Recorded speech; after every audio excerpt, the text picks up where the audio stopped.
Hello my dear gorgeous girls, welcome back to my channel leeds makeover. मैं हूँ लीना। मैं आ गई हूँ फिर से आप लोगों के सामने एक और नई वीडियो लेके, जिसमें मैं आज क्रिएट की हूँ इस टाइप के मेकअप लुक, जो कि आप किसी वेडिंग पार्टीज़ में जाते हो या किसी वेडिंग रिसेप्शन में जाते हो एज अ गेस्ट, तो इस मेकअप लुक को आप ज़रूर ट्राई करना चाहिए। और बहुत ईजी एंड सिंपल वे में इस मेकअप लुक को मैं आज क्रिएट की हूँ और आप लोगों के साथ मैं शेयर करने वाली हूँ कि कैसे मैं इस मेकअप लुक को क्रिएट की हूँ। और स्पेशली समर में हमें हमेशा याद रखना है कि बहुत लाइट वेटेड मेकअप ही हमें अप्लाई करना चाहिए। और जिसके वजह से मतलब लाइट वेटेड मेकअप होने से आपको क्या होगा कि आप इजीली उस मेकअप लुक को कैरी कर सकते हो और बिना कोई टेंशन के। तो चलो अब हम देखेंगे कि कैसे इस मेकअप लुक को क्रिएट करना है।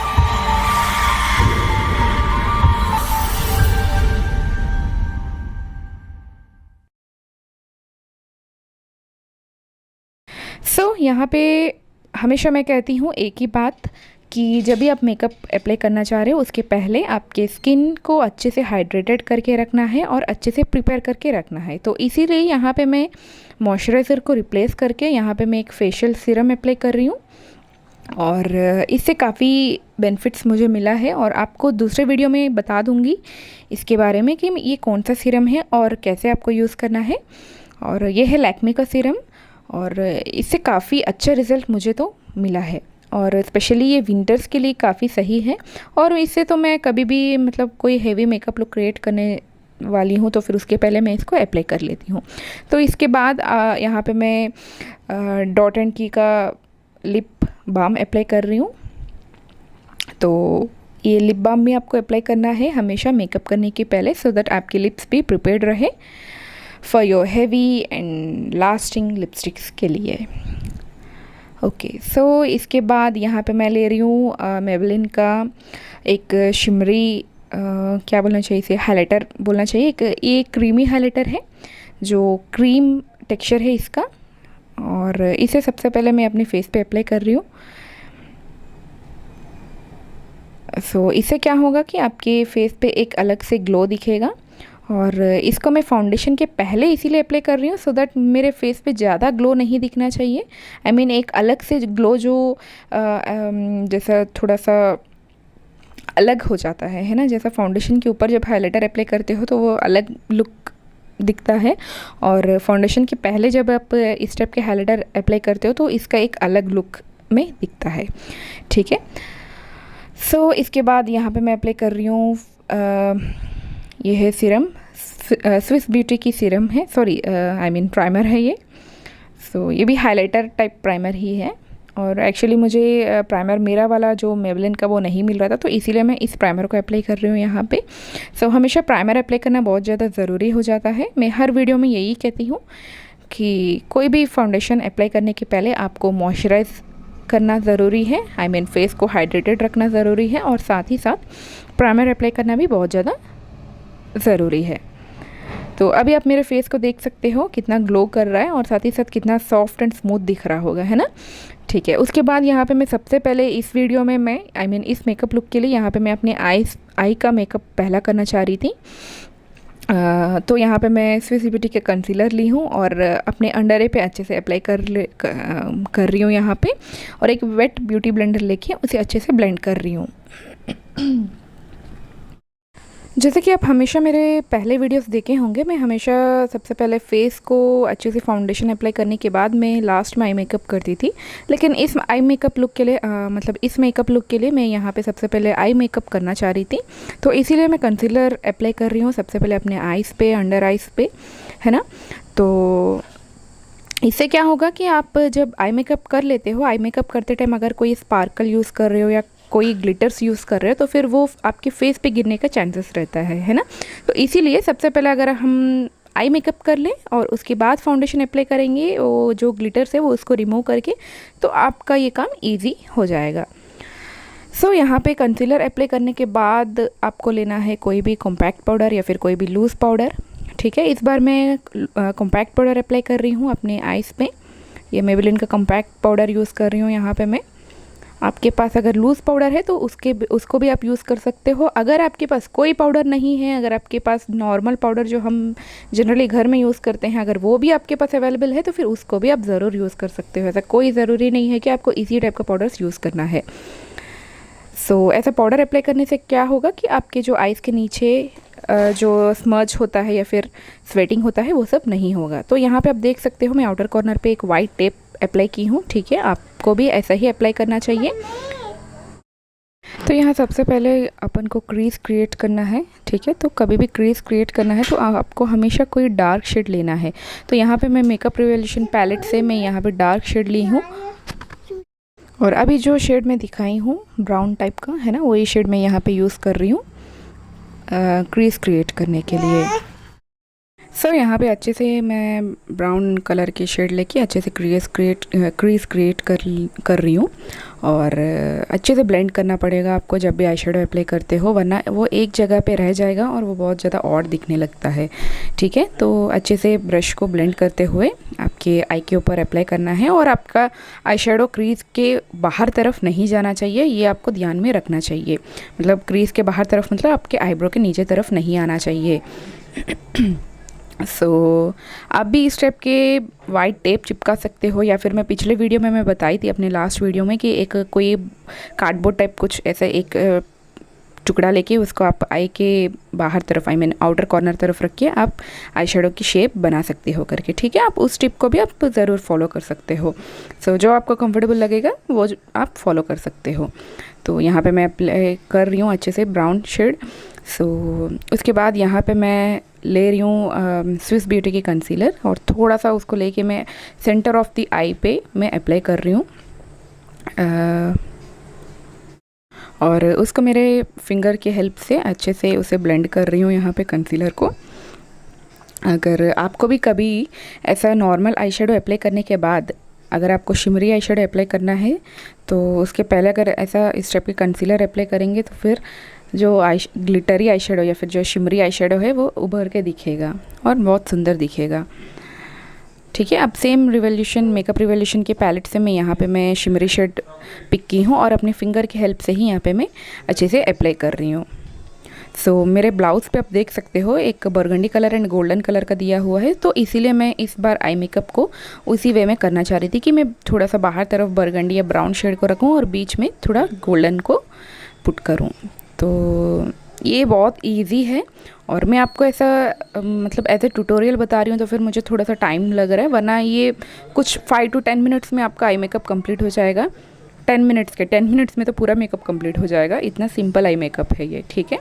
तो उसको आप जब शिमरी आई शेडो अप्लाई कर लेंगे उसके बाद फिर से आपको फ्लफ़ी ब्रश लेके जो ब्राउन शेडो आपने अप्लाई किए हैं है ना, उसको दोनों को स्मज करना है ताकि वो अलग अलग ना दिखे, और जो गैप्स रहता है बीच में उसको भी आप भर सकें, ठीक है। उसके बाद यहाँ पे मैं अप्लाई कर रही हूँ मस्कारा, लैक्मे की मस्कारा अप्लाई कर रही हूँ यहाँ पे, और फॉल्सेस अप्लाई करने के पहले ही मस्कारा अप्लाई कर ले तो फिर ज़्यादा सही लगता है मेरे को। और अब नीचे की तरफ मैं क्या कर रही हूँ, यहाँ पे मैं एक स्मज किया जा सके ऐसा काजल मैं ली हूँ। यहाँ पे ये है ब्लू हेवन का काजल है, तो आप भी ऐसा ही काजल लीजिए जो स्मज कर सकें, ठीक है। क्योंकि यहाँ पे आपको थोड़ा सा एक स्मजी आई लुक क्रिएट करना है नीचे तरफ, तो इसीलिए आपको ऐसा काजल लेना है जो इजीली स्मज हो सके। तो यहाँ पे मैं काजल अप्लाई करने के बाद एक फ्लफ़ी ब्रश लेके उसे अच्छे से स्मज कर रही हूँ, और साथ में मैं ब्लैक आई शेडो भी पिक कर रही हूँ। अगर आप सिंपली काजल को स्मज करेंगे तो फिर वो उतना सुंदर नहीं दिखेगा, जब आप ब्लैक आई शेडो लेके करोगे तो ज़्यादा बेटर दिखेगा, ठीक है।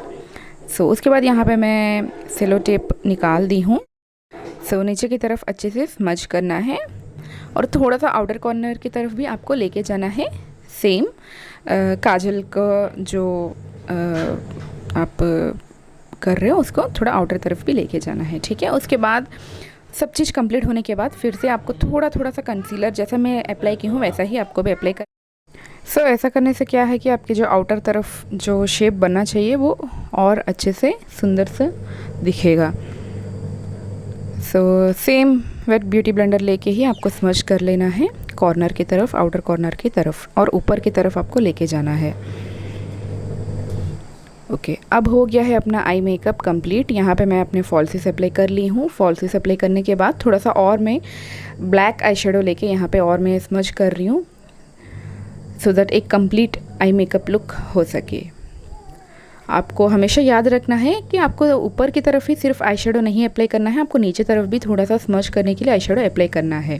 उसके बाद यहाँ पे अपना टाइम है आईब्रोज़ की, और यहाँ पे आईब्रोज़ को सेट करने के लिए मैं यहाँ पे हमेशा की तरह पैक की आईब्रो ब्रश ली हूँ, एंगल्ड ब्रश जो है, और पैक की पोमैड जो है आईब्रो जेल की, उसको लेके मैं यहाँ पे अपने आईब्रोज़ को सेट कर रही हूँ।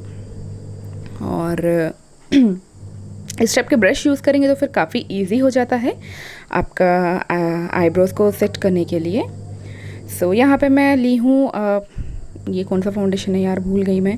अच्छा, ये है लोरियल पेरिस की फाउंडेशन है, और इसको मैं अच्छे से अप्लाई कर रही हूँ यहाँ पे। और जैसे कि मैं हमेशा की तरह हमेशा बताती हूँ कि आपको फाउंडेशन को अच्छे से ब्लेंड करने की ज़रूरत है।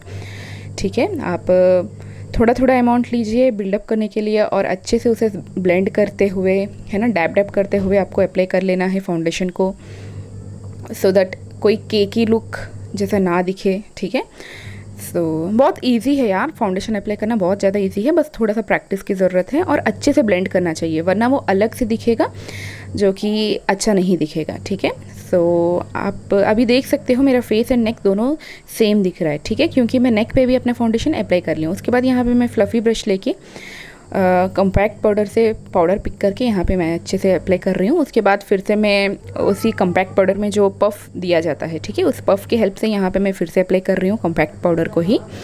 और इससे क्या होगा कि स्पेशली समर्स में आपको इस टाइप के पाउडर्स ज़रूर अप्लाई करना चाहिए, क्योंकि अगर पाउडर अप्लाई नहीं करेंगे तो फिर आपका फाउंडेशन जो है वो मेल्ट होने का चांसेस बढ़ जाएगा। ठीक है, उसके बाद यहाँ पे मैं आईलाइनर के लिए यहाँ पे मैं ली हूँ स्केच आईलाइनर है। ये हुडा ब्यूटी का है, लेकिन ये ओरिजिनल प्रोडक्ट नहीं है, क्योंकि ये आपको इस टाइप के मार्केट में बहुत ईजीली अवेलेबल हो जाता है। ये कुछ 120 रुपीज़ का कुछ होगा मेरे ख्याल से इसका प्राइस। और इस टाइप के स्केच पेन्स जो रहते हैं, है ना, आईलाइनर का जो रहता है, इसका जो टिप होता है ना, वो बहुत ज़्यादा मतलब पतले होते हैं।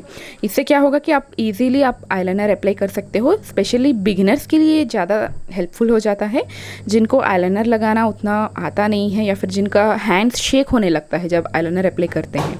ठीक है, वैसे लोगों के लिए इस टाइप के स्केच पेन्स, इस टाइप के स्केचेस जो अवेलेबल होते हैं मार्केट में, वो ज़्यादा हेल्पफुल हो जाता है। ठीक है, सो यहाँ पे मैं कोई विंग्ड आईलाइनर तो नहीं बनाई हूँ, ऐसे सिंपल आईलाइनर मैं अप्लाई की हूँ, लेकिन हाँ, अंदर की तरफ जो कॉर्नर की तरफ में थोड़ा सा एक ट्रायंगल शेप ज़रूर उसे दे दी हूँ। उसके बाद यहाँ पे टाइम है अपना ब्लश का, और यहाँ पे मैं ब्लश अप्लाई कर रही हूँ अच्छे से, और नीचे से ऊपर की तरफ हमेशा ब्लश को लेके जाना है। ठीक है, और ब्लश अप्लाई करते ही आपके फेस पे एक अलग सा जो स्कल्पचर्ड लुक जो है ना, वो दिखने लगता है। ठीक है, सो इसीलिए कभी ब्लश को भी आप स्किप मत कीजिएगा। ब्लश एंड कंटोर या फिर ब्रॉन्ज़र, ये सब बहुत अच्छे होते हैं आपके फेस को एक स्कल्पचर लुक प्रोवाइड करने के लिए।